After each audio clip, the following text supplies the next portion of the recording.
It really does look as if Canada is about to change forever. Those who've been keeping an eye on this stuff for decades have been warning that the idea of Alberta separating is not feeling as fringy as it used to. Ottawa may indeed be losing the West for good.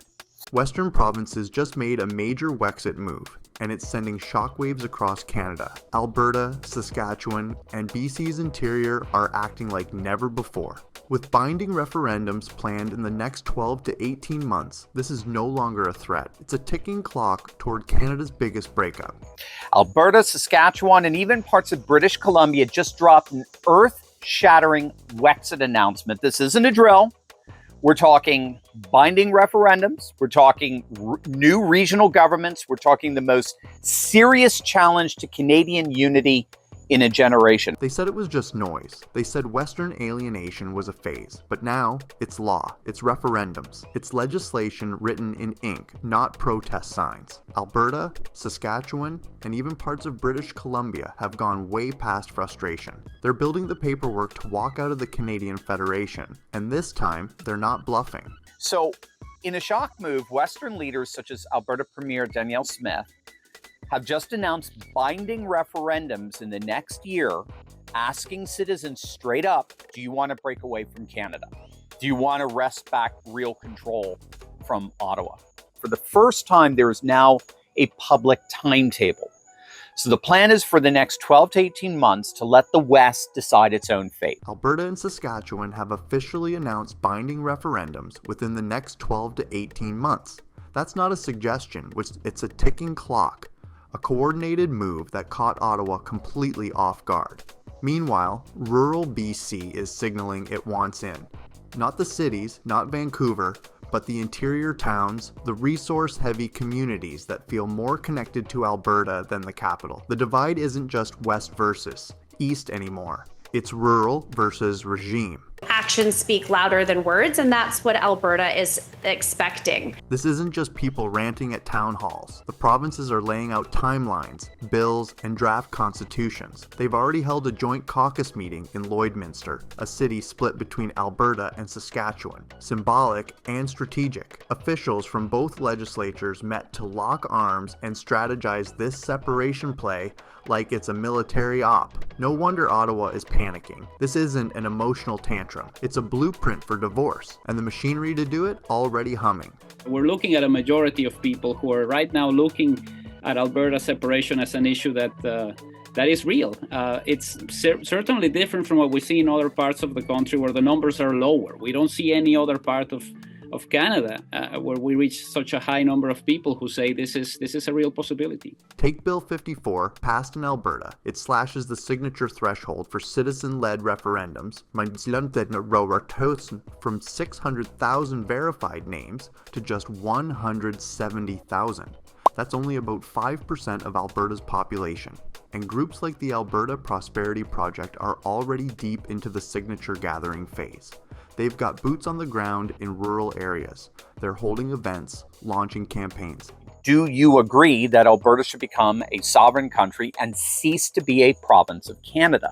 And when that threshold is hit, the Alberta government is legally required to hold a vote asking a single question. Should Alberta become a sovereign country and cease to be a province of Canada? No fluff. No room for interpretation. Just yes or no. But let's be real. This didn't start last week. Alberta, Saskatchewan, and BC power brokers have unveiled concrete roadmaps. So we're talking, again, provisional governments, we're talking control over resources, taxation, law enforcement, even infrastructure. Every area Ottawa's been accused of mishandling for years. This burn started decades ago, and Ottawa ignored every single flare. Back in the 1980s, the National Energy Program under Pierre Trudeau diverted Alberta's oil money east. That wasn't just policy, it felt like a theft. The scar never fully healed. Then came 2019. Alberta and Saskatchewan voted overwhelmingly conservative and still ended up with no cabinet presence in Ottawa. Zero. Not one seat at the table. It's no surprise they snapped, because they didn't just lose pipelines, they lost patience. So more and more, Canadian Westerners see themselves less as junior partners and more as exploited cash cows while being culturally dismissed. And while the rest of the country debated climate targets and diversity quotas, Alberta and Saskatchewan saw themselves as cash cows, not provinces. Rich in oil, gas, agriculture, but treated like unwanted stepchildren. The West generates the wealth, but the power? That stays in Ontario and Quebec. Always. For decades, what's commonly called WEXIT, right, which involves the whole Western Canadian provinces seceding, WEXIT was dismissed and laughed at as nothing more than a fringe, peripheral issue. And now, the West isn't trying to fight for relevance anymore. It's trying to walk away from irrelevance. But Alberta, Saskatchewan, and even British Columbia have formally coordinated their separation strategy. That's what makes this different from past noise. This isn't WEXIT as a protest. This is WEXIT with a playbook. Legal scholars are on board. Draft constitutions are being circulated. Regional governments are being mapped. This isn't a bluff, it's a process. And Ottawa, they're calling it irresponsible, dangerous, Yashon destabilizing. But those warnings sound hollow to a region that's spent decades unheard, because the West isn't trying to destabilize Canada. It's trying to survive it. And for the first time, it's not waiting for permission. What's driving these provinces to the brink are basically three interrelated things: resources, power, and respect, which really translate into economic, political, and cultural divide. And you know why this movement has teeth now? It comes down to three big, ugly reasons: money, power, and culture. First, the economic slap in the face. So the first grievance involves economic pain. So Alberta and Saskatchewan, they're oil and gas titans, but pipeline cancellations, tightening of regulations, tax grabs from Ottawa, they've hammered their economies. The West is sitting on a gold mine of oil, gas, agriculture, and resources. Yet every year, billions of dollars get sent to Ottawa through equalization payments. So we're seeing billions in energy revenues flow eastward, while Westerners see their jobs, their industries, and their ambitions blocked by liberal cities like Montreal, thousands of miles away. Meanwhile, eastern provinces, especially Quebec, block pipelines, fight energy projects, and still take the cash. It's like being fined for making dinner and then told you're not allowed to eat. And don't forget the carbon taxes, the cancelled pipelines, and the rising cost of doing business. The West feels like it's not just paying for the party, it's not even allowed in the House. Second, the political blackout. Secondly, there's a tremendous sense of political alienation from Ottawa. Alberta and Saskatchewan could vote 100% conservative and still end up with zero say in federal decisions. Why? Because Ontario and Quebec hold the numbers. Every major election is decided before Western polls even close. You can't win if you never get to play. With most Canadian power nestled in Ontario and Quebec in the East, Western votes and voices just keep getting drowned out. In fact, they often use the term Western alienation. Ottawa isn't just ignoring them, it's systematically excluding them. From emissions targets to firearms regulation to healthcare reform, Western leaders say they're handed policies with no regional flexibility. It's not democracy, it's dictation. And third, the cultural disconnect that no one wants to talk about. And then thirdly, there's a very real cultural divide. So while Ottawa embraces green economics and liberal values, the West insists on pragmatism, self-sufficiency, fossil fuels, and they're far more inclined to conservative values. While Ottawa and the East drift toward progressive urban values, many in Alberta and Saskatchewan are deeply rooted in traditional ideals: small government, energy independence, family values, religious faith, personal freedom. Ottawa says green energy transition. The West hears job loss. Ottawa says inclusive language reform.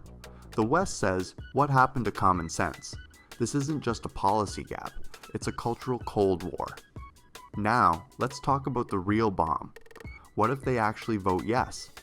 Well, legally, it gets messy fast. The 1998 Supreme Court ruling says a province can't just walk out the door. But, and it's a big but, a clear yes vote would force the federal government into negotiations. That's not optional. It's legal precedent. If the referendum were held today, that number spikes if federal policies get even less friendly. So if Alberta goes through with it and wins the vote, you're looking at constitutional crisis mode. The kind we haven't seen since the Quebec referendums, only now with oil pipelines, firearms, and revenue control thrown in. So Prime Minister Mark Carney, he's warning of very dire legal battles and economic chaos, and he's vowing to fight any breakup tooth and nail. But polls are showing rising support, especially as Ottawa tightens the screws. Ottawa, already lawyered up. They're prepping court challenges, throwing around words like illegal and reckless. But Alberta's sitting there with a legislated process, an angry voter base, and a list of grievances 40 years long. And the fallout? Massive.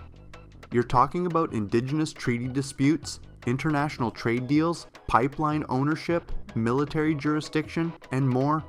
If Alberta declares sovereignty, who owns what? Who gets what? Who pays what? It's a legal spiderweb, and every thread leads to Ottawa's doorstep. But the biggest wild card, it's not the lawyers, it's not the politicians, it's the people. But an independence referendum is exactly what they're looking for to shake things up politically. If the referendum goes ahead and the West shows up to vote in huge numbers, now this won't just be a political move.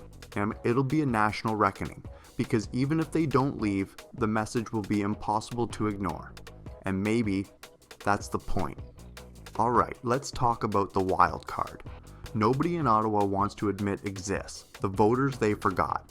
So low prop voters, voters who've only voted in one of the last 4 elections, and no prop voters, voters who have not voted in any of the last 4 elections. Historically, low to no prop voters tend to come out en masse with independence referendums, and they overwhelmingly vote in favor of independence. You see, referendums don't work like regular elections. They don't follow the rules, the trends, or the polls.